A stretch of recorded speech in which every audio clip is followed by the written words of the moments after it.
攞到3到4人單位，唔知點樣做裝修設計，睇過嚟啦。一個嘅設計係點樣嘅？300幾尺，點樣間出2房？聽我一一道嚟。入門處設計一組到頂 C 字櫃，有儲物櫃，有展示櫃，功能多種多樣。客廳擺放個餐台做飯廳，旁邊做日常休息區，動線流暢，空間唔壓抑。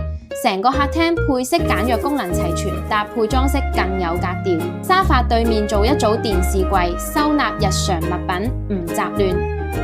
好啦，睇睇房間係點樣佈局嘅。定製4尺地台床，旁邊做衣櫃，延伸書台，衣櫃都係可以掛箱嘅。設計簡約唔繁瑣，仔房靠窗做書台，上邊做書櫃，衣櫃做收納，採光通透不壓抑。有喜歡呢款設計評論區諮詢，免費領取設計圖。最後再嚟睇睇廚房設計 ，U 字型更加節省空間，超硬石英石，內磨內刮好打理。如果你亦都需要做定製，快睇主頁諮詢我啦。香港家私內地價超多案例免費領。